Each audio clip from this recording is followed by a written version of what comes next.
This right here is what keeps me coming back.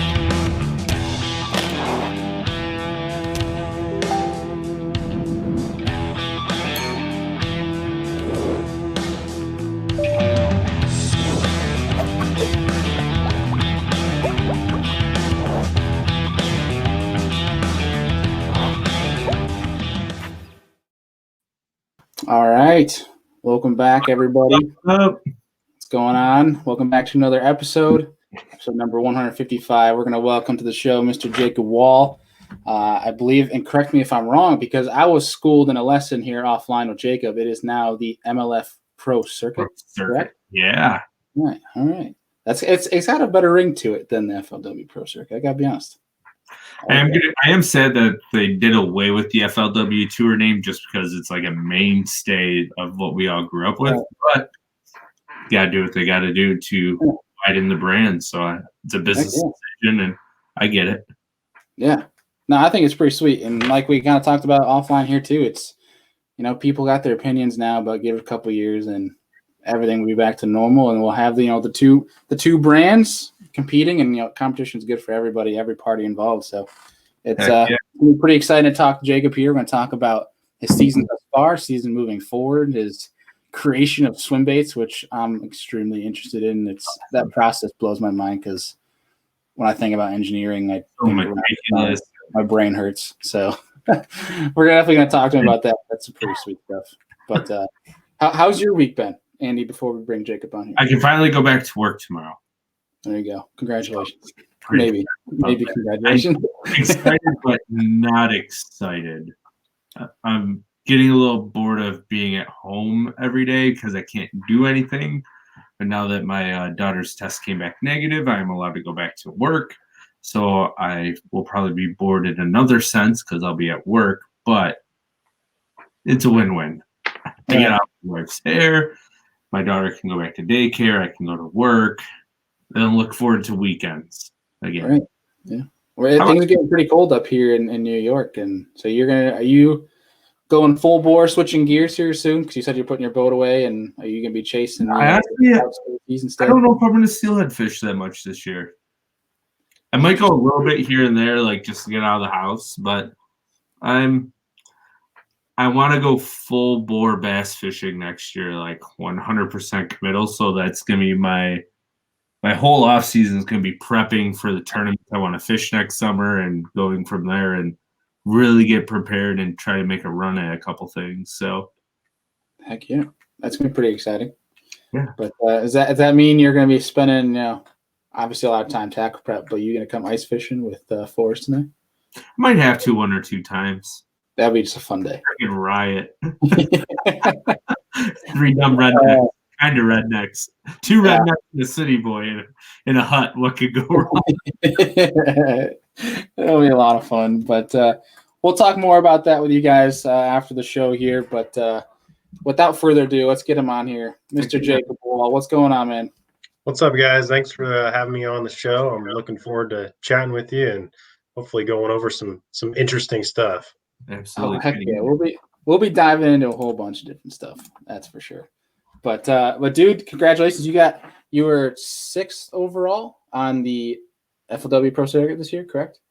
Yep, 6th overall. I was going into the final event. I was in 2nd, and that event kind of pushed me down. I mean, I'm surprised I didn't go down any further than I did. I ended up like 110th place at Erie. I didn't have a very good event. I was having some boat issues going into the event, and unfortunately, it kind of hindered the way that I approached that tournament. If I really had perfectly running equipment, I feel like I would have made totally different decisions, and I would have had a different, end to the season. I would have liked to obviously have won Angler of the Year, but I don't think that was within reach. But I would have definitely given it my all and gone, balls to the wall and ran all the way up to St. Clair and whatnot and done that. But I just didn't have that within my means with the boat situation. So, 6th, still really, really good. I'm not complaining for my 2nd year.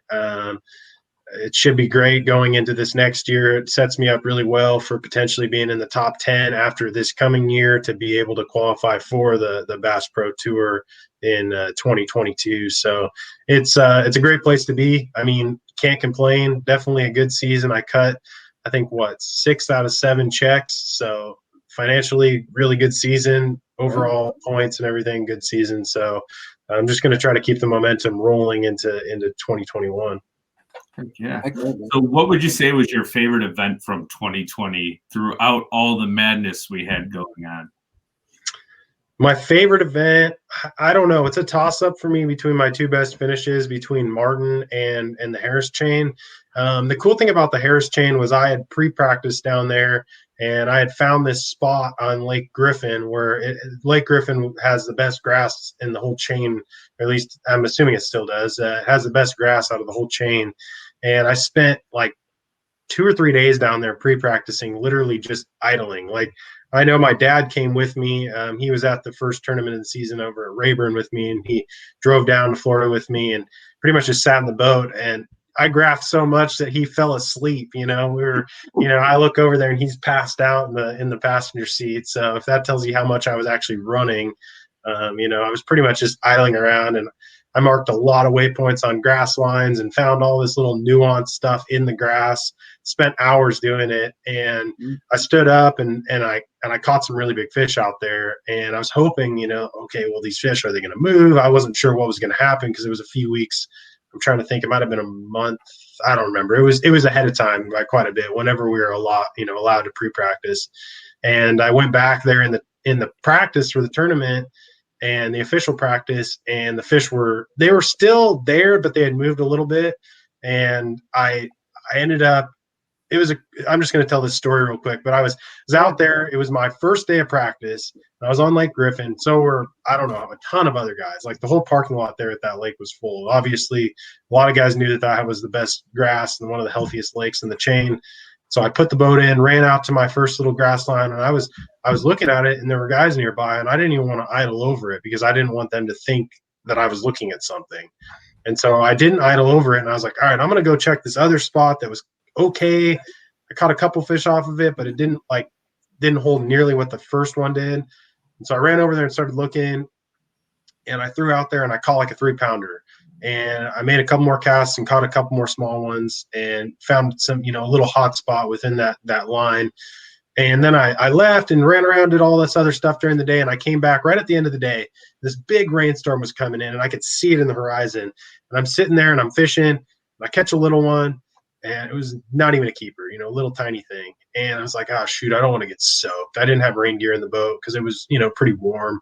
Or maybe I did have rain gear, but I still didn't want to get soaked. And I was like, all right, I'm going to outrun this storm. And as I'm running away, I look over to my left, and there's just a pile of fish blowing up on the top, like everywhere. The whole surface was just erupting. And I was like, oh my God, I have to stop and cast in that. It was first day of practice. It's like, you still got 3 days until you can actually catch them in a count. So I was like, those fish are going to move. I got to catch a couple of them.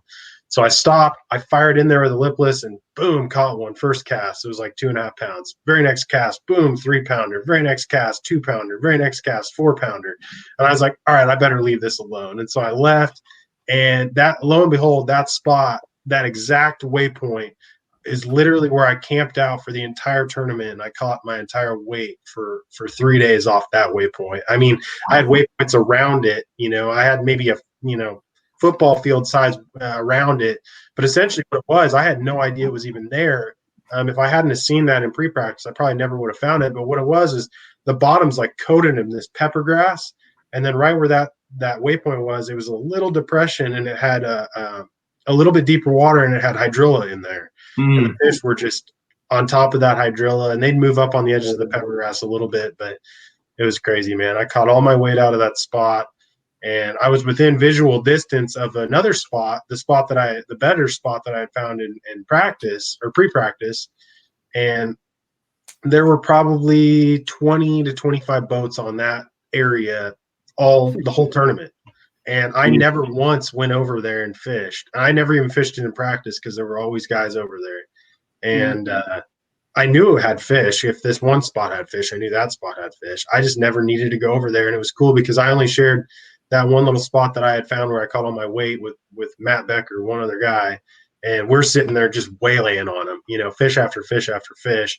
He would catch one, and and then I'd look over there and catch another one, and then I'd troll closer to him, and we'd fire the school up, and then we'd kind of split off and do our own things, and I'd start catching them, and he would come over, and we were just waylaying on fish. That's so cool.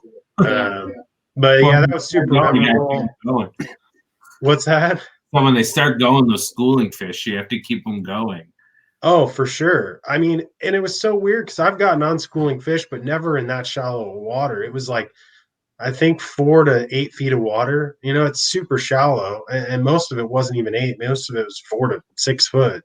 Yes. So to think there were that many fish in the amount of water that I can literally stand and, you know, touch my head, that's crazy. But that, and then Martin, I won't go into a super in-depth story on that, but just another really good event. I used a lot of just intuitive senses in that event, just like, I need to go over here and do this, and just so I would run over there and do it and catch a fish that cold, or, you know, oh, I need to do this, and I'd run over there and catch another one that helped. And I was just intuitively running around and just kind of, you know, doing good little moves, and just really felt right. Really, really good tournament. And that was literally back to back with Harris. So those 2 events were just that little moment of time in my career is definitely a highlight, and I think it always will be. It was like that one moment too, where, you know, I pretty much proved to myself, like, holy shit, or I was gonna say, you can do it.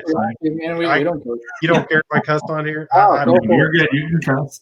I don't want to, but basically, it proved to myself, like, holy cow, I can do this. You know, like, I can compete at this level of competition against these guys, and so it really just lit a fire under me. Like, man, this is a dream of mine to be able to do this and be able to have 2 good events back to back, totally different fisheries. I think that moment's just going to stick with me throughout my career. So, heck yeah, there's my long-winded answer to your short question. Oh, that's fine. We are rabbit hole people, so long-winded answers are fine. Cool. That is the foundation of this podcast, is rabbit holes. So it's all good, dude. But no, that's something, dude, that, you know, there's no doubt you're already in your career in professional fishing, and you're gonna have that, and it's gonna last a long time. I'm already telling you. And you're gonna look at this 15 years from now, and you're like, yeah, that was that changing factor. Foundation. Yeah. That's when I knew 100%, right? And you might even have something that comes up, you know, this season. You know, you might win AOI or something this season, and you're like, hey, maybe this was my changing factor. You know, I mean, that could change. That's what's the cool thing about fishing and progressing, and, you know, each season by season, learning more and obviously advancing, and that's why we love it, right? But dude, we're already 15 minutes into the show, and I told you what our first question would be, and I haven't even asked you yet. So we need to get back to our roots here. And dude, sorry. I hear you. Yeah, it's so easy to do with fishing. I mean, obviously, you guys know you can just talk forever.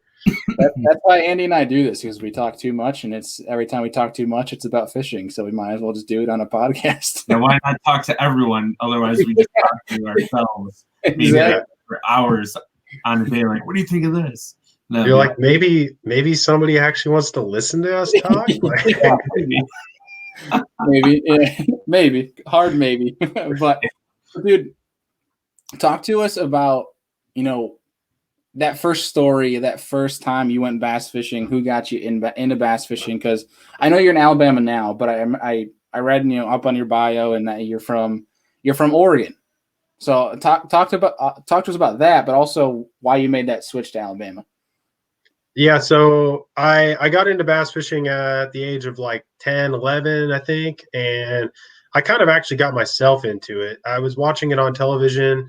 I didn't actually have a TV in my house, but my parents rented a couple houses, and I think one of them, like, I don't know if they used it for an office space for a while, but they had a TV over there, and somehow that house had cable. Weird story, but anyway, I was watching it on TV over at that rental house, and I saw like Bill Dance and Roland Martin and all your original guys that did their TV shows, and my dad was really into salmon, steelhead, trout fishing, pretty typical for over on the West Coast or Northwest.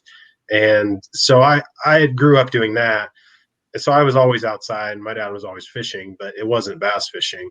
And I enjoyed it, but I just didn't see the excitement in it because it was so slow. Salmon steelhead fishing. I mean, you guys were just talking about it before we started this thing up. Steelhead. So you understand, like, you could go out there and only have 1, 2, 3, bites. I mean, 3 bites is a good day. If you're hooking those fish. I mean, at least where we're from, a lot of the rivers are overfished, and so it's hard. And I just didn't really enjoy that. I mean, I had the patience for it, and it was fun. Don't get me wrong, but once I saw bass fishing and like how fast paced it was, I was like, this is something I want to do. And so that's kind of how I got into it. And then my dad and I started doing it together. I got him kind of involved in it, obviously, because I was only 10, 11. I couldn't drive so I got him involved in it. We got some basic gear. And I think the first bait he and I like really started throwing was a hula popper.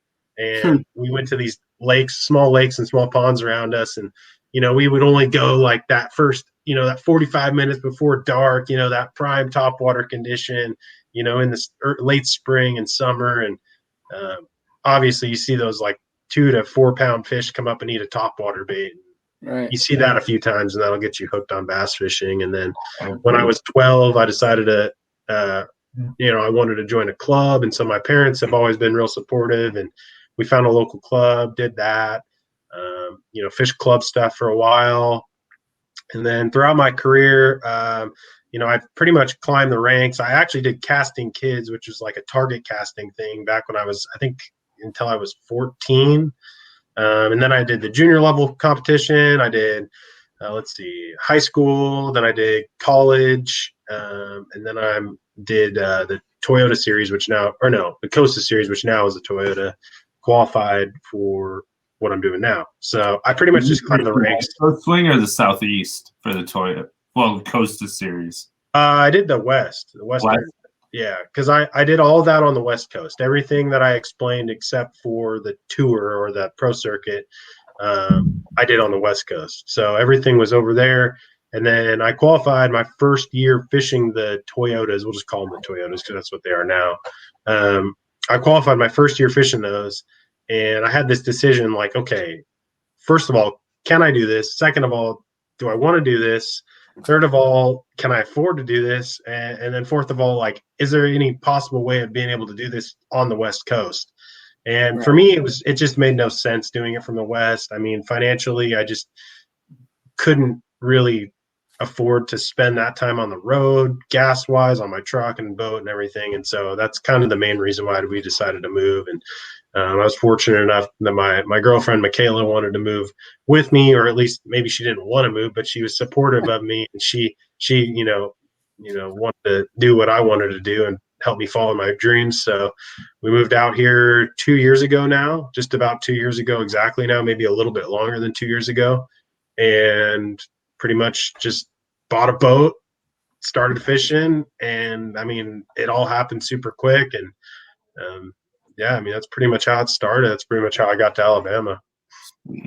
So now how much different is it fishing bass on the West Coast compared to Southeastern United States to just East Coast? Because the FLW tour, as far west as you guys go normally, would be like a Sam Rayburn or a Grand Lake. So walk us through how each coast is different from your recollection.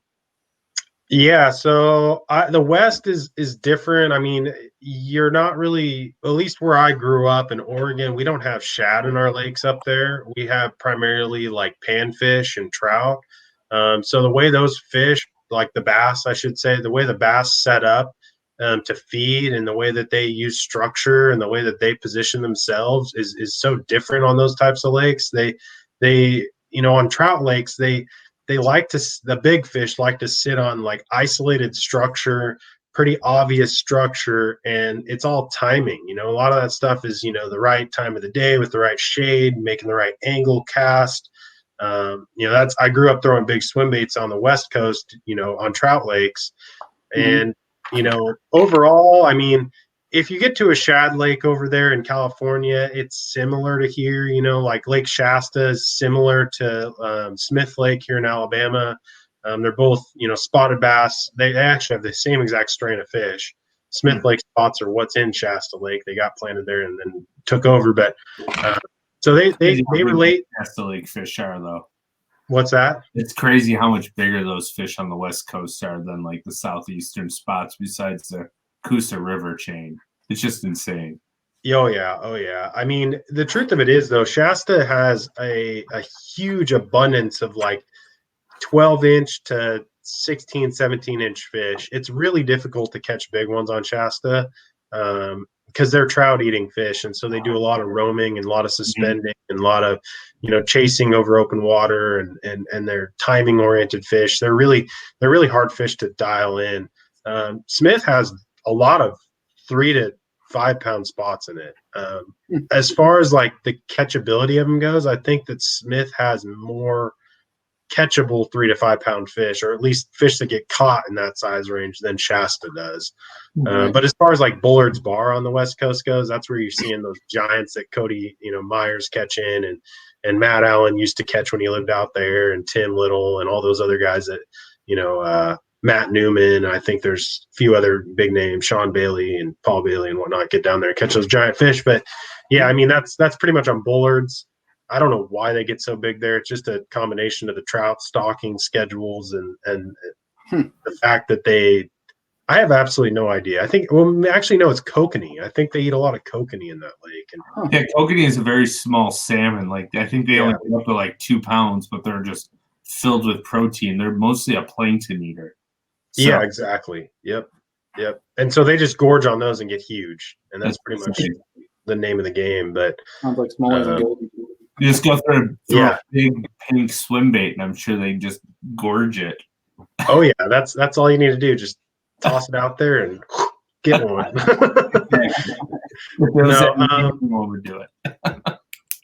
But yeah, I mean, as far as that goes, I mean that's the biggest difference is that I'm not used to not as used to the shad fish. And then there's a lot more grass in the South, just like submergent grass, or at least a lot of fisheries have it. That's something that we have on the West, but it's more limited. Clear Lake has it, Delta has it, but it's a little more limited. I mean, with that being said, there's a pretty good diversity on the West Coast. You'll go to one lake and it'll be like this, and then the next lake is totally different, and then the next lake's totally different. I guess it relates in some senses. I guess it's like that here in Alabama too. Smith is way different than Guntersville, and they're pretty close together. Overall, though, I mean, the biggest difference is that people on the West Coast think that there's pressure on the fisheries. And then once you start fishing in the South, you realize that we had no idea what we were talking about. That's not pressure. Like, these bodies of water out here get pressured. Like, Guntersville gets absolutely pounded. I mean, any day there's 200 boats on Guntersville, I hear. Yep. At least. I mean, that's on the weekdays. I mean, you get a weekend, I mean, 500 boats. It's ridiculous. Yeah. Right now, I mean, Andy and I can speak for the North. Like, you show up to a ramp this weekend, there might be 2, 3, 5, maybe. And dude, I went down. What was it, Andy? 2 weeks ago, I went down to Lake Chickamauga for one of the Bass Nation kayak tournaments down there, and I'm sitting there during practice. I think it was, and it might have been you or Forrest. I can't remember, but one of you guys, we were talking on the phone. I'm sitting there. I'm like, I think there's a tournament today because there's so many boats out here. And it's like, nope, that's just Tennessee. That's just the TVA. That's just, it's the South. And I'm like, this is crazy. Like, I'm not used to that whatsoever. Oh, I know. I wasn't either. And that's, coming here, I thought, the bass fishing is going to be stellar. Well, when you get that many people fishing for them, it should be stellar, but you're splitting the fish between who knows how many people. Yeah. And so it can be how many fish are actually there too, though. Like, there's just got to be oolongs of fish for it to be this, for it to sustain what they are. A lot of those legendary lakes for 20 years now. To go through the throttling those fish get, and to be able to pump out mega bags is just awesome. Oh yeah. I mean, Guntersville's unbelievable. I mean, I think any day of the year, 365 days a year, I could pick up a jackhammer chatterbait and go out there and catch a bass. It's like those fish see it day in and day out, but there's still a fish or 20 that'll, eat it one day or to the next. It's just crazy. And that just, like you said, goes to show how many fish are in the bodies of water. They're just chock full. I mean, during ledge season on Chickamauga this year, I mean, shoot, I found one ledge. I mean, it was a community ledge, but it probably had, I don't know, 1,000, 2,000 fish on it on one ledge. So it's just unbelievable how many bass are in these fisheries. That is ridiculous. I couldn't even imagine. I wonder if there's a couple of our Finger Lakes that might have I'm sure they have more than 2,000 fish, but there might not be 2,000 fish in a couple of our lakes up here. It's just, I know. I know it. It's a good question. I don't know. I'm the wrong person to ask that question. Hey, I'm not a biologist. Me neither. I just know that the amount of fish here, like you said, they can sustain day after day after day after day after day of people out there catching them. Places back home where I'm from in Oregon on the West Coast. I mean, Clear Lake can, the Delta can, but only to an extent. I mean, it starts getting really tough after a while. If you've got back-to-back tournaments and guys out there just pounding it, it gets really, really tough. It still can sustain to an extent, but out here it's if you go out on Guntersville any day of the week, doesn't matter how many guys were out there the day before or the week before, if you spend enough time and you get on the right little thing, I mean, you could catch over 20 pounds. It's just, or more, 25 pounds. I mean, it's just crazy. The fish are there and they're always there. You just got to kind of dial them in. And right. That's what keeps me coming back to Guntersville. And that's why your favorite lake in the Southeast then? I mean, I live 10 minutes from a ramp on Guntersville, and so I fish it the most. I don't know if it's my favorite. It probably is. I think it's my favorite and my least favorite all together, because I've had more horrible days out there than I have good days, but I've also had my biggest 5 fish day out there, and I've had some really, really good days. So I'd say it's my favorite, but it's also some days it can be just absolutely painful to be out there. Right. I think what's really shouldn't say curious, but interesting to me about, North versus the South is, in the North, generally speaking, and I know there's exceptions for both, and I think Andy can agree with me on this when it comes to the North, is that generally, if you find it's more of an areas deal, at least up here in the Northeast, where if you find a good area, whether it's an offshore rock pile or whatever have you, if you get a bait in front of a fish's face, most likely it's going to eat it. Where in the South, you guys get so much pressure where getting creative with baits and getting unique and with your presentation I think is way more important down South than up here, where we don't get obviously as much pressure. Where I think generally, for the majority of the time, obviously, like I said, there's exceptions to both, where if you just get a bait in front of a fish, it's going to eat it majority of the time, no matter color or presentation. Whereas, like I said, down South, I think presentation and, bait selection is much more crucial, especially if you're doing something that no one else is doing. What are your thoughts on that? Do you agree, disagree? Because obviously you've traveled around the country fishing, but I mean, is that something that you think is something you've dabbled with down South too, is trying to do something that's unique, or do you think that's kind of a universal kind of idea? I agree and I disagree. I mean, I think it depends where and when. I mean, because when we were up on Sturgeon Bay for our championship, I mean, that place gets hammered for what it is. I mean, you think it's a giant Great Lake, you've got all this water to find them in. But the truth of it is certain little areas fish really, really good and they get hammered. And so those fish get pretty smart.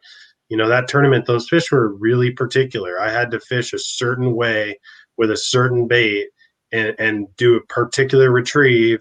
And, I had to tweak it based on current with the wind and based on, so I mean, that was very, technical as far as everything, how I approached it. But then again, I mean, you go up to a small lake or a lake that might be between tournaments, for a couple of weeks up north. For example, my dad and I went to the St. Lawrence when there wasn't a tournament, and we were sight fishing them, and it was they were on beds. So, I mean, obviously they're easier to catch then, but I mean, just live when they're on beds. It was ridiculous. I mean, it was just absolutely ridiculous. I've never experienced anything like that before. but I'm sure you put a tournament out there and it's different. So, I mean, a lot of the places I've traveled to, they're during tournament settings and during really, really popular times of the year. So I think that they're definitely tougher and you got to kind of keep your head on a swivel. But with that being said, down south, I mean, I think that you can go out there and throw the typical stuff and your standard ideas of what works in those situations and do really, really well. But then again, like you can also go outside the box and do other stuff. The thing I like about fishing in the South, I feel like you have a lot of room to kind of do whatever you want, do what you're comfortable with, and to have good results, and also do with, what's the norm. I mean, you look at Rayburn, for example. I mean, you've always got guys in the early spring that are catching them on a lipless and a chatterbait and your standard stuff. There's always going to be guys in the top 10 that are doing that. But then again, you look at like probably 3 or 4 of the other guys, and they're doing something completely off the wall, throwing a jig on the dam in 20 feet of water or something, just doing something really different, or targeting a specific piece of structure and just rotating baits. So, I mean, I think it's all relative. I mean, I think it depends on wherever you go. I mean, you can do what works or what, people say works, but then again, you can also do whatever you want to work. So, I feel like it comes down to you just have to fish what you're confident in and make it work. Find a way for it to work, and you're going to feel more comfortable and have more success doing that than you are trying to beat and fish the dock talk per se. Because you start following what other people are doing and saying, I don't know if you would agree with this or not, but I find myself kind of spinning into a rabbit hole if I listen to doc talk and, it's a spook bite, you got to throw a spook, and I'll throw a spook for 4 hours and not get bit. And I'm just like, what the hell is going on? So when I go back to my confidence stuff, I start catching them. So I think it's more practice and then fishing what you're confident in, and you'll be able to succeed if you can put the pieces of the puzzle together to fish your confidence.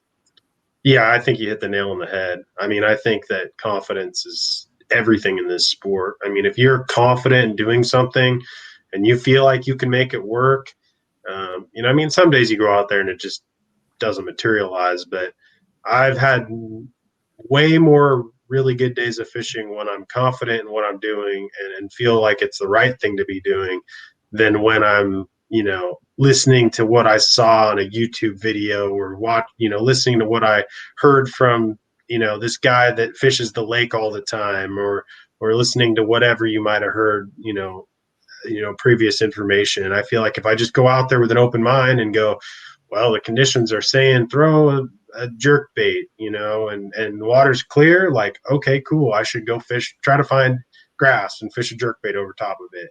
And, that's just what fits my style, what feels confident to me. And, some other guy might say, you don't grass, you want to be fishing the rock, so it's just, I mean, it's just all relative for what you're comfortable doing, for sure. Yeah. 100%. So obviously you fish in the West, you fish in the South, Southeast, Northeast, you've been all over the place. Now that you've experienced just about everything you could experience when it comes to bass fishing in the United States, what would you say is where you're most comfortable, and then where you think your biggest gap is, like where you think you need the most improvement on? I feel like I don't know. It's a hard question. I really like clear water. I like that if it's 3 foot of visibility or better, I like that. But at the same time, I've gotten confident in dirtier water too. That was something that I wasn't confident in at all before I moved to the South. As far as what I'm really comfortable with and what I'm not comfortable with, I don't know if there's one particular thing. I've always tried to diversify myself. And I think a lot of anglers in today's day and age, this era of bass fishing, you'll ask them this question and they'll answer it similarly. They're really diverse. Guys are able to do so many different things and able to go out there and just, you look at a guy like Wheeler, he doesn't, I don't know. I mean, his favorite thing, he'd probably tell you a buzzbait, I guess. He loves throwing a buzzbait. But I feel like when he does really well, it's a buzzbait or a spinnerbait. Yeah, exactly. But I mean, everybody probably, one of my favorite baits to throw is probably a jig. I love how versatile a jig is.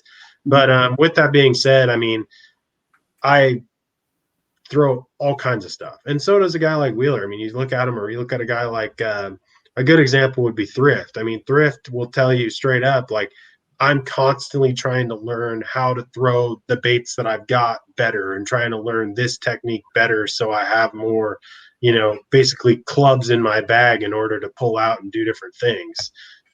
So I don't really feel like I have one particular strength and one particular weakness. I guess if I were to pull out a technique, I'm not that good with, and not that, well, I wouldn't say good. I'm not that confident with a Carolina rig, and I'm not that confident with a big, like, football jig offshore. But as far as other stuff goes offshore, I feel like I could pick something else up in those situations where I need to be catching those fish and catch those fish. I don't know if I'm going to catch them the same as a guy that's throwing that behind me or next to me, but I might be able to find something else that's in my comfort zone that I will be able to catch fish doing. So those are a couple things that I feel like I could get better at using. But as far as like conditions go, I don't know. Maybe, I guess one would probably be like really dirty, fast rising water. I mean, that might be a little intimidating because I'm not super familiar with it. But besides that, I mean, I feel like I could pretty much go catch a bass out of anything. Heck yeah. I mean, that's the confidence you need to compete at the level you're at, dude. So I guess that's a pretty good answer. That's kind of how you know that, no matter what region of the country you're going to go to, that you're like, I'm going to put a bag together. Don't know how yet, but we're going to put a bag together. At least going to try. I mean, yeah, right. I pride myself in just consistency. I may not catch the biggest bags of the tournament, but I typically will have just consistent, low teens to mid-teen bags, depending on where we are, and just kind of keep hunting and pecking, and somehow making money. That's all that matters. Yep. Just trying to keep the win. You got to make a paycheck to pay the bills. So you got it. That's the deal, man. That's the name of the game. Just pay the bills and be able to do it again next year, and just keep the momentum going. Not only does it keep you happy, but it keeps the lady happy as well. Yeah, well, it keeps me less stressed out and happy. So yeah, heck yeah, dude. So where in this timeline of 10, 11 years old you started fishing, and obviously now you're fishing at an elite level, and where along this line did you have this moment where you're like, I want to make my own swim baits? That was something that I started doing when I was a lot younger. I think I was 15, 16. I know for sure 16, 17. I think 15, 16, 17. Like I said, growing up on the West Coast, swim baits, trout stocked lakes, those are all really big, popular things. When I say that again, I think West Coast and swim baits, I think of HUD 68s, Huddleston 68 with that 6-inch body with the 8-inch tail on it. I've caught a lot of fish on that bait. Actually, funny story about that bait really quick. The original 68 weedless, the one where the hook's inside the cavity of the body. My good buddy of mine, Colby Pearson, and he actually was a good friend of the painter for Huddleston. And the painter for Huddleston sent Colby like 6 or 7 of those weedless 68s before they were released. And he wanted us to test them for him and see how they were. And we went out night fishing one night, and my buddy Colby caught, like, we didn't have a scale, but we did length and girth and stuff. And it was estimated to be like about 11 pounds in Oregon on that swim bait one night. And it was crazy, man. Yeah, it was before they were released. That was on that 68. So, but yeah, I grew up around swim baits, grew up doing it. And when I was younger, I didn't have the money to spend on the baits. And so my buddy Colby and I, same guy, I pretty much spent my whole time at his house when I wasn't at school, time off during the weekends and stuff. I was over there and we were dinking around, fishing ponds. And we're like, shoot, we can't spend $60 to $100 on a swim bait. Let's get some tools and try to make this thing. And so we started out like, here, I got some stuff up here. Let's see. Actually, you know what? This one right here was one of the original baits. This is one of the original baits that we made. Let's see if I can get it to focus. Super janky, like terrible joints on it. Like those are short little eye screws. Look, I just yanked that out. Oh, geez. Yeah, but that's kind of the stuff we were making to start. And these were floating like top water lures, and we caught some, not giants, but caught some pretty good fish on those baits. Caught a bunch of them on them actually, and then we never made anything too crazy fancy to start, but that's kind of how I got into it. And we caught some fish on that stuff, and just kind of got us into the bigger baits without having to spend a bunch of money on it. And then I guess 2 years ago, or about a year and a half ago, I was just like, man, I should get back into doing that. I don't know what it was that triggered that, but I started just carving again. And then my dad was like, oh, you should watch this guy on YouTube, Marling Baits. And he's like this super cool YouTuber that does like really intricate carving, like lure carvings. He's all about lures, and he does all kinds of different lure carvings. And I pretty much watched almost every one of his videos on YouTube, if that tells you how much time I spent on there. I get down a rabbit hole on YouTube, and I like for a week or two or whatever, I'll be watching that whole channel. And so I did that, and it got me super into making baits again. And so that's kind of how it started. And then here, I'll just grab a couple things. Let's see. Here's some of the more recent stuff. This is stuff that needs to be finished. Just some multi-jointed. These are just the rough shapes to the body. Really, really similar to that one that I just showed you. The difference is the jointing of the stuff that I make now is way, way better. They're much more structurally sound. Wood is sealed really, really good. The paint is better. The clear coat's better. Everything's better. But then, this is paint them yourself too. I do. Yeah. I airbrush them myself. I don't know if I have anything. I don't know if I do or not have anything that I painted. Let me see.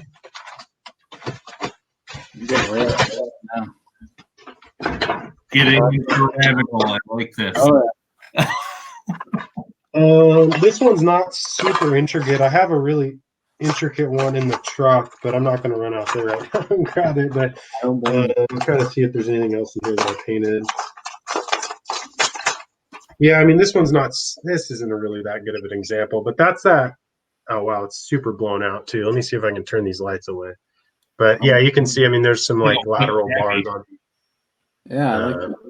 That's just like a bone gill is kind of what I called it. But right, that chartreuse tail on it.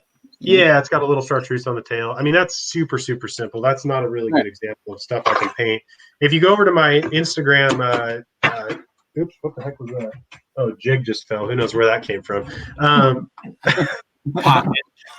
It's just like stuff everywhere. No, but if you go over to the Instagram page, J-Wall Customs with a Z instead of an S at the end, I've got some of the baits that I painted and different stuff on there. I haven't posted on there in a while because I've been kind of at a hiatus trying to get everything ready for next season.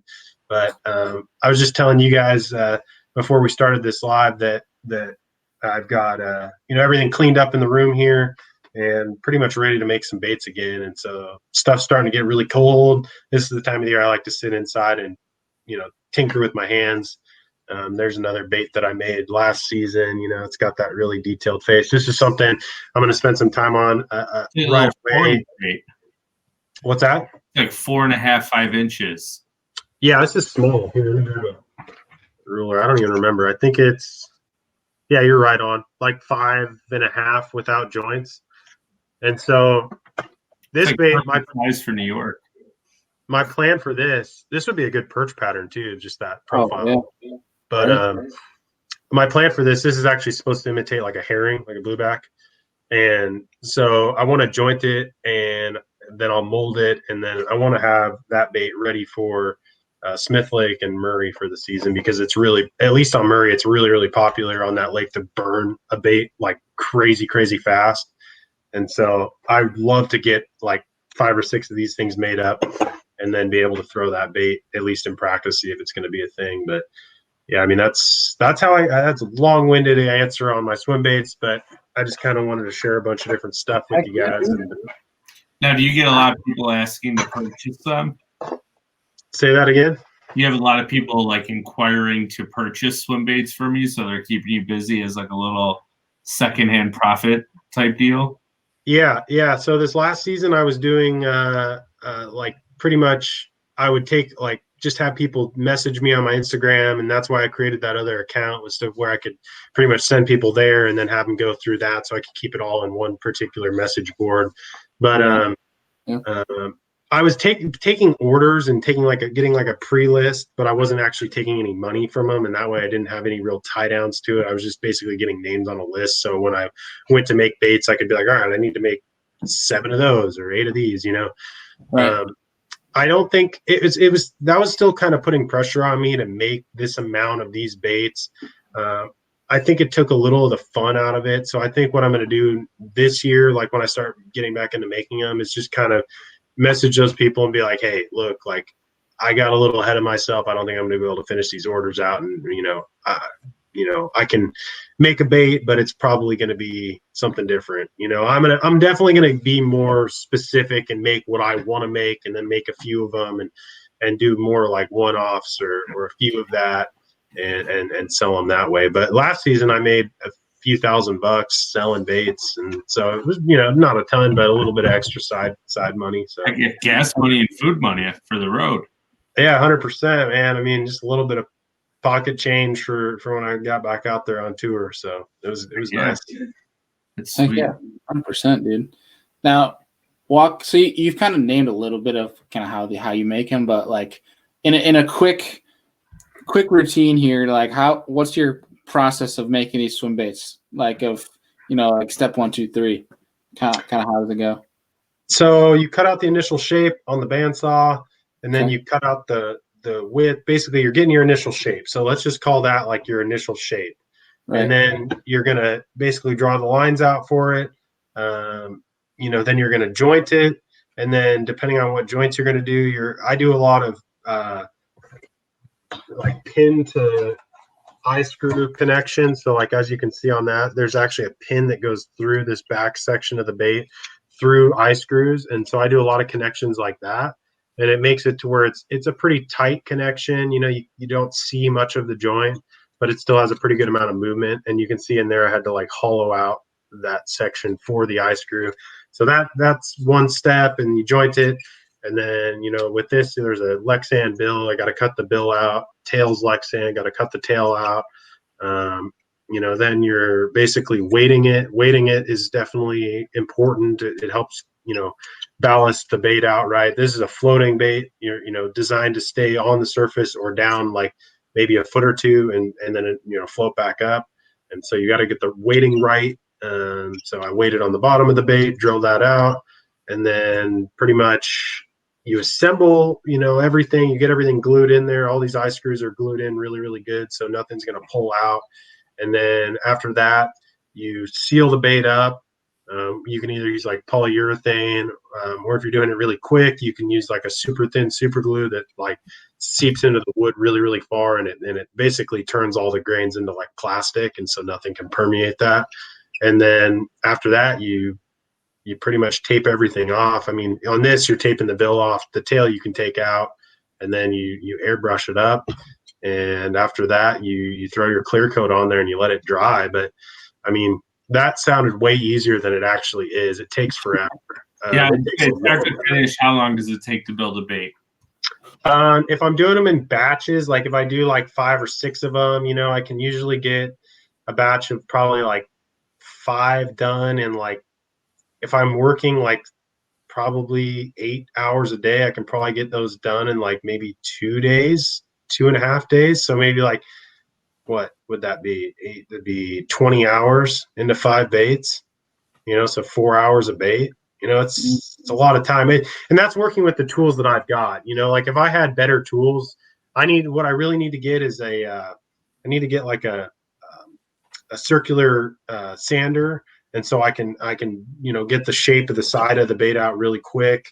And pretty much I don't have the right tools to do it quickly. So with what I've got, that's about the time frame. If I have the right tools, probably cut that time in half. So that's kind of why I want to get a better setup and get a better shop and be able to get a production line of, power tools lined up, so I can just basically start at one end, get my shape, go to the next one, get my other rough shape, and kind of go down the line and get everything shaped out and ready to go. And then that way, once I get to the end of it, I mean, a lot of the steps are at the end are pretty hands-on, but the beginning stuff, getting the shape, you can really cut your time down if you've got good tools for it. Heck yeah, that's a big chunk of time. It's a huge chunk of time, and that's another reason why I don't want to take orders anymore, because it's like I not that I'm obligated to do it because I'm not taking any money from these people, but I personally feel bad if I'm not able to do something that I say, and so I don't want to have that happen. Yeah, no, I don't blame you. Overwhelming, because as soon as you announced you were making them, people probably came out of the woodwork like, "Oh, I'll take 4," and then you got a couple guys, "I'll take 10." Yeah. I try to price them to where I don't have that happen. I one of these I was charging like $105 for that. Gee. Because it's a lot of time involved. And guys are still like, "I want 10." I haven't had anybody tell me 10, but I had guys tell me, like, I think I had one guy buy 3 last year, maybe 4. But yeah, it was definitely, I've got them numbered. I don't know. I mean, that's number 15. I think I made like 40 of them or something, or maybe more. I don't know. I made a lot. There's a lot of baits. I mean, if you do the math, I mean, how many hours is that? Is it 200 hours? That's ridiculous. That's ridiculous. Yeah, that's a lot of time. That is a lot of time. 100%. Dang. I mean, but when you think about it too, like some of those big like Roman maids or stuff are like $300. Some other ones are like $400 or $500, and it's just wow.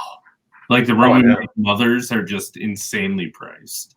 Oh, I know. I mean, those are all hand done too. A lot of that work is done by hand, but you're also, you might have a production line where you've got multiple people doing it, and they're doing one particular design, and so it's and they're priced.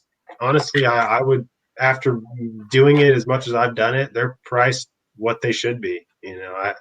I think they're worth what they're priced at. I mean, when I first saw them as a kid, I mean, it was like, what, $400? But now that I've done this as much as I have, it's like, yeah, I mean, coming from across coming from a different country and having that much hands-on time and being all hand airbrushed. And I mean, it's a lot of work and a lot of time, and it's, they got to be able to profit and pay whoever they're having work for them. So heck yeah. 100%. Yeah, 100%. Landy, you got anything left for Jacob before we hit him with our last question? Man, that whole swim bait world is just insane to me. It's something I can't get into because I can't invest myself to spend $50 to $150 on a bait. So it's just oof. Yeah. I mean, if you want to get into it, like as a kid, I mean, I obviously did it as cheap as I possibly could.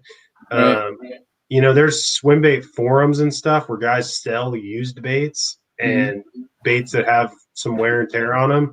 And I mean, you can get used baits that are the same bait as something new for a lot less expensive. And I mean, that's a lot of what I did. And then I've got a lot of cheap swim baits too. I mean, the S-Waver 168 is a super cheap swim bait that you can get that works really good. A lot of giant fish have been caught on it. Behind me here, you see a bunch of stuff hanging. Those are Osprey swim baits. Ospreys are pretty underrated. They're cheaper. Those are 9-inch Ospreys. Those are really big ones, but you can get like 6-inch ones. I think I got one right here. I've just got stuff everywhere, but there's a 6-inch Osprey. This is a super, super good swim bait, really underrated swim bait. It's a line through design. But yeah, I mean, if you're just want to like dabble in it and get into it, there's stuff that you can get that's cheaper than a Megabass, Vision 110. So, I mean, it's definitely something worth getting into, though. It's fun, man. It's a rabbit hole. I don't know if you want to start it, because once you start, you'll be like, shoot, now I want to buy that thing that's $100. I think that's what ends up happening is a lot of those guys buy those like S-Wavers, and all of a sudden they're like, well, how much better could an ice slide be? And then it's, how much better is this Roman made? So let me go buy one of these. And all of a sudden they buy 15 of them. They're like, oh crap, I got 20 grand in swim baits a few years later. Somebody doesn't find my credit card bill. I know. I'm trying to stop here. I've made it to the Savage Gear Shine Glide, and that's probably where I'm going to try to hold myself at, because I have no issues with it. So I'm just going to leave it there. and try to hold off on paying any more money for big swim baits, just because we don't throw them that much here in New York. I mean, I throw an 8-inch mag draft, and that's probably as big as I'll go up here.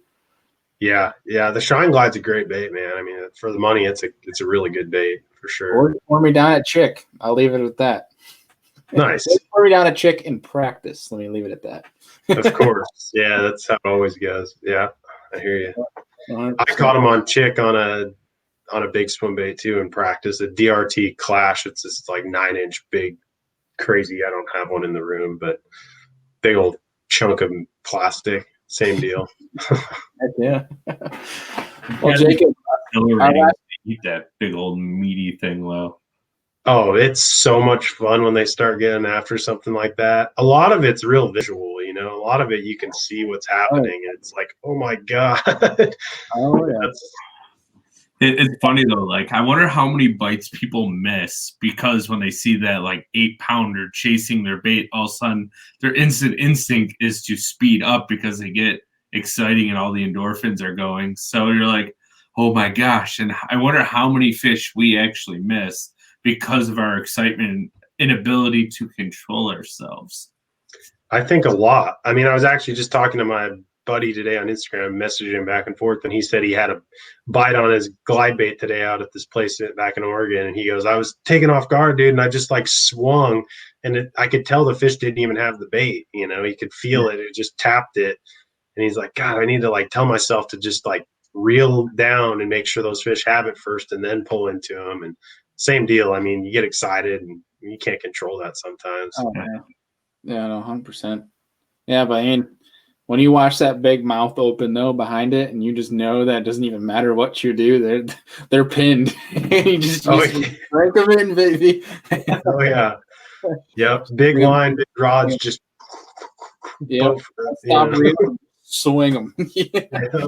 Kayak angler saying he's going to swing fish always makes me laugh. I swing fish on a kayak. Oh, in a kayak. You guys are laughing now, but I swing 5-pounders in my kayak, all right? Oh, yeah, in your Hobie you can. But that last one, you go to boat flip them, they'll just go right over the other side. You've got this much room. Or they literally go under my seat, and then it's a process to get them out from under the seat. And, yeah, I'm looking forward to this new kayak, you know, and a boat, hopefully. But I was watching that. What's that? I was watching that kayak commercial before our thing started, and that Hobie looks cool, man, with those little flippers on there that can like go over anything. Oh yeah, cool. It's a pretty sweet little deal if you're in the kayak world for sure. That 360, that's kind of a game changer for us. I mean, in the kayak world, the 360 drive is huge because you can literally kind of go side by side, and like if you're going down like a dock stretch, because fishing out of a kayak on docks is like a pain in the butt. Because positioning is obviously huge. Yeah. But like that one, literally you can turn it and have the kayak go sideways, go forward, back, side. Like you can go every direction. So definitely a big game changer. Looking forward to picking that up either this month or the next in January sometime. But dude, I just want to say thank you for coming on the show tonight. And yeah, man, thank you. If you're ready to get hit with our last question here. That's the best one too. So hope you're ready. All right, so if you were to sit down, have a steak, have a drink with 3 different individuals, whether they're alive currently or they could be alive 400 years ago, doesn't matter. They could whatever in history. They don't even have to be the fishing industry. Any person at all, doesn't matter when, what industry, who they are, whatever. If you could sit down, have a steak, have a drink with 3 different individuals, who are you going to invite to pick their brain? And why? Oh my gosh. Loaded. Yeah, that's on the spot right there. No preparation for that one. Give me just a second here. I'm not sure. I'd have to say one would probably be Aaron Martins, like in the fishing world, Aaron Martins, just because he's somebody that I've looked up to as an angler and somebody that I have a lot of respect for. And especially with what he's been going through now, I mean, he's just a really, really strong individual, and I just admire him a lot. and I think he'd be a cool person to sit down with and talk to. I've met Aaron vaguely, I think, at a couple tournaments, when I was a lot younger, but it'd be nice just to sit down and have more of a personal, relationship or connection to him, have at a dinner table. Besides Aaron, gosh, I don't know, man. Somebody 400 years ago, that keeps coming through my mind. I don't even know who I would choose. Someone from It doesn't have to be from It doesn't have to be. an example. No, Yeah. I know. I know you just said that, and so it keeps coming back through my mind. Any like childhood heroes or anything? Maybe like sports icons. Anybody you looked up to? Maybe kind of growing up or something. Not really, man. I've always been so individual, and I've always just tried to focus on my own goals. Gosh, I don't know, man. I'm drawing a blank here. I initially thought my dad, just because he's always been there for me and whatnot, but I mean that's kind of a cop out. That's a great answer. I mean, yeah. How many times today do you get to sit down and have a steak and possibly a beer or a soft drink with your dad? Yeah, I mean, I just went and visited my parents a couple weeks ago, but I hadn't been back home to Oregon in 15 months. So, yeah, that would definitely be one for me, is my dad, and I mean, I'll group my mom into that too. Just my parents in general. I mean, they've always been there for me, and always supported me through this journey, and so they would definitely have to be there on the list. And then I would also have to say another person that's a friend of mine that I haven't been able to spend time with in a long time, Reed Conrad. He's a good friend of mine back from when I went to college in Eugene. I actually used to work at it was Dick's Sporting Goods up there, and he came into the store one day and I met him. Super nice guy. He's actually an older guy. He was in his 70s when I met him, and I was, what was I, like early 20s. And we went fishing together all the time, and we went out on these trips. And he back in Oregon, I didn't have a boat when I went to college, so I bought a float tube, and he bought a float tube. And he's a 70-year-old guy out there with me on a float tube, and we would go to these different ponds and lakes and stuff, and tear them up on a float tube together, and just had really, really good memories fishing together. Caught some really big fish with him, and just a really good character. Pretty amazing story, actually. He was just one of the lowest lows, in his life, and came back and has a really positive, look on everything, and just a really happy guy, really nice guy. And I respect him a lot, and he's definitely somebody that I would like to, sit down and enjoy a meal with right now. Heck yeah. So you said you went to college in Eugene? Yeah, I would. I'm a Duck. I'm a University of Oregon Duck. So is Bailey. He didn't go there, but he loves the Ducks. Oh, does he really? Yeah. That's awesome. I'm sure he's running to grab his shirt. Oh yeah. Yeah, I called it. Oh yeah. Nice. I got the big flag banner. If I wish I could show you in the back. That's awesome, man. Yeah, that's where I went to school, and 4 years there, and lived in Eugene. Heck yeah, that is on the bucket list for my father and I to hopefully, after this COVID madness is over, to go watch a game, because we grew up Penn State fans, and that changed when I was about 12 years old, and I'm sure you know why that changed. So we had to find a new team. Oh yeah, Chip Kelly and that crazy offense just. Yeah. After all that whole Penn State madness, yeah, we were watching college football, and we're like, "This is some pretty cool jerseys." And then we're like, kind of watching along. Like, oh, that's a pretty. Just like the offense is insanely creative. It was fun. It was a fun game to watch, because like it wasn't just traditional football. They got creative, like super creative with play calling, and it was something that we kind of fell in love with. And then we were huge Mariota fans when he was there, and we still are. And watching Herbert now with the Chargers, and it's cool. We're Duck fans here in New York, and we're proud about it. So yeah, man, it was definitely a cool offense, super fast paced, really, really fun to watch. Oh, man. D'Anthony Thomas was easily my favorite person to watch. He still is. Oh, and he's a fisherman too. He's a big outdoorsman. Yeah, I think I've seen that. Yeah. He's super fast, man. He would get the ball and just be gone. He'd be like, dude, he ran I think it was like 30 miles an hour against Kansas State. The opening drive when he ran it it was like a 98-yard rushing touchdown from I think it was the first play of the game against Kansas State. He's with the Ravens now, right? He's like a punt returner for the Ravens, and that's about it, I believe. I think so. He played a pretty I crucial haven't role with the Chiefs at first when he was in his rookie years. But I think he's with the Ravens now. I think you're right. But yeah, I'm also an Eagles fan. I'm all over the map when it comes to sports. So I've been watching Herbert. He's having a record-breaking season, even though their team record doesn't show it. But statistically, for a rookie quarterback, he's a Charger. Yeah. Yeah. But yeah, it's cool. Just big Oregon fans. So yeah, there you go. Another rabbit hole. Oregon Ducks are going down right now. Cool, man. Yeah, I mean, am I the first one that's been have brought that up on your podcast?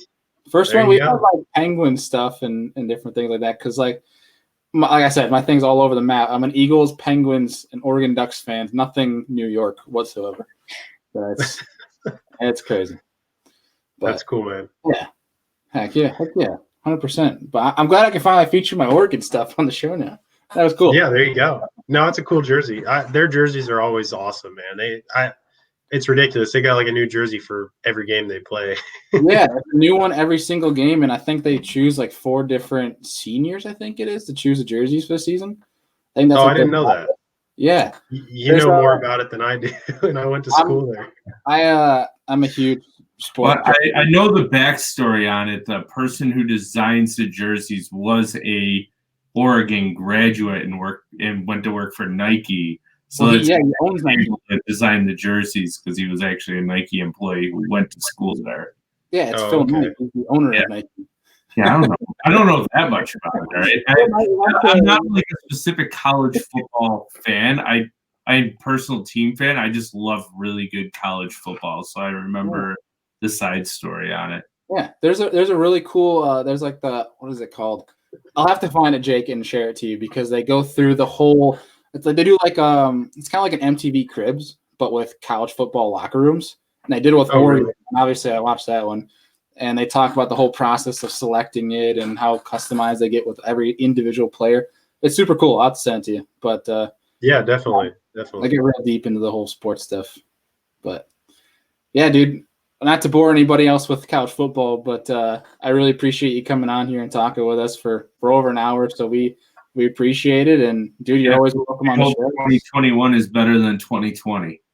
Yeah, man. I mean, I want the fishing for me to be very similar. A little bit better would be great. Angler of the year is obviously the goal. But, as far as the overall year goes, man, it needs to be better. Yeah. No kidding. Yeah, we need a lot of things to go a lot better this coming year. But dude, thank you again, and we look forward to watching you and rooting you on this coming season. And it's if you ever decide to sell those swim baits, let me know. I'm definitely gonna buy one from you. Oh, heck yeah, definitely. Thank you guys so much for this opportunity again, and I'd love to jump back on here, sometime in the future, maybe midway through the season or after my next season here, and do a recap on that or midpoint recap. And we'll figure something out here. You're always welcome. So 100%, dude. We'll get you back on for sure. We'll be in touch. We'll be talking here soon. Cool, man. Well, have a good night, you guys, and I guess thank you everybody else for tuning in and watching. Yeah, dude. Everything, all your social medias, and I'll link down the JWall Customs page as well to the description, so everybody can go down below and follow you and keep along and subscribe to the YouTube channel as well, which I'm a fan of. And my personal face or Instagram is Jacob Wall Fishing, and then just Jacob Wall on Facebook, and then Jacob Wall Fishing on YouTube as well. And got decent amount of videos up there. Just got this new laptop, like I said, and got some new software on here. So I'm learning it, getting a little bit better at the editing stuff. So hopefully in the near future it'll be better and better, just progressively getting better and better and better. So heck yeah, dude. Hopefully that's the goal for all of us. I know, man. But dude, have a good night. Take care, and we'll talk to you soon. All right, man. You guys too. Have a good night. Yeah, all right. Good night. See you later. All right. Good night, Andrew. Good night, Bailey. What a good dude. I definitely want one of those swim. I know we were just talking about how we weren't going to buy more swim baits, but I think I need to make an exception and like a sweet like that little 5-inch bluegill one, like in a sweet spawning color of a bluegill, I think would just be killer in like late June in New York State.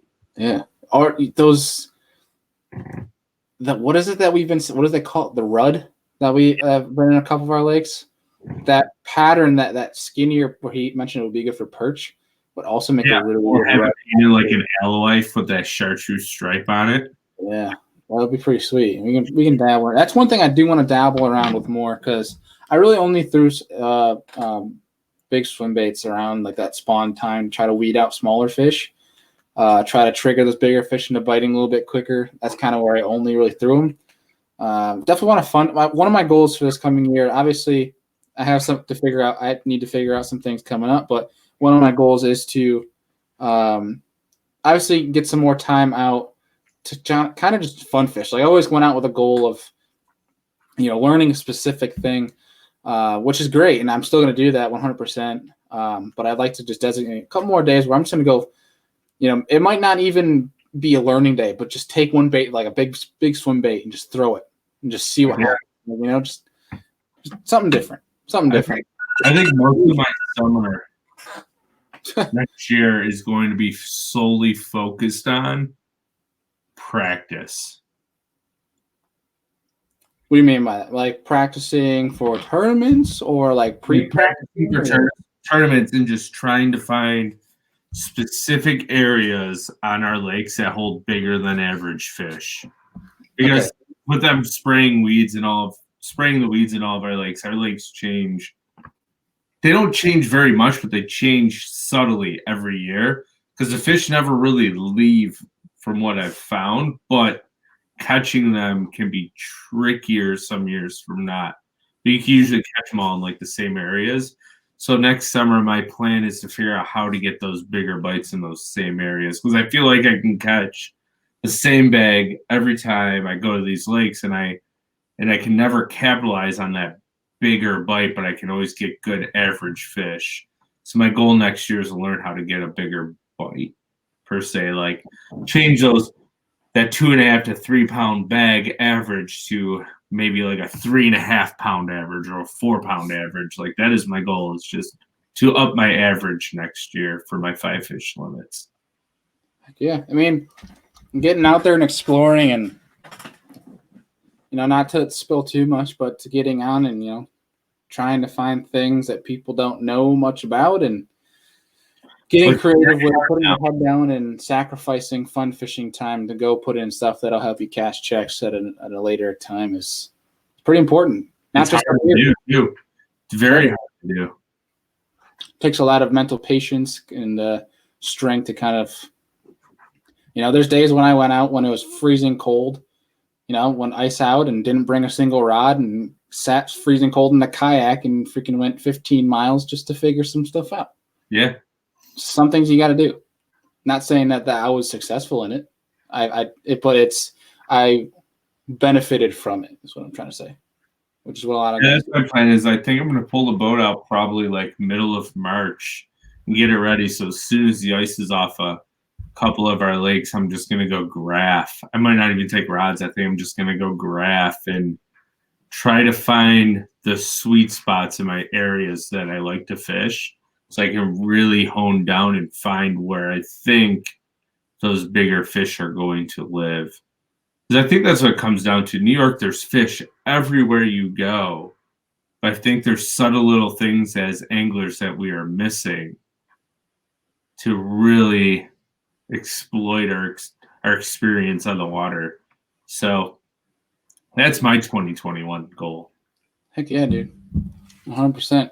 And I got some endeavors in the works as well, as do you. And as we get closer to 2021 and those are 100% solid, we'll release those for the public. But one thing that we have neglected to release today, and we'll have to on the next show do it in the introduction as well, because I'm sure there's some people that aren't listening an hour and 15 minutes into this, is we picked up a new show partner.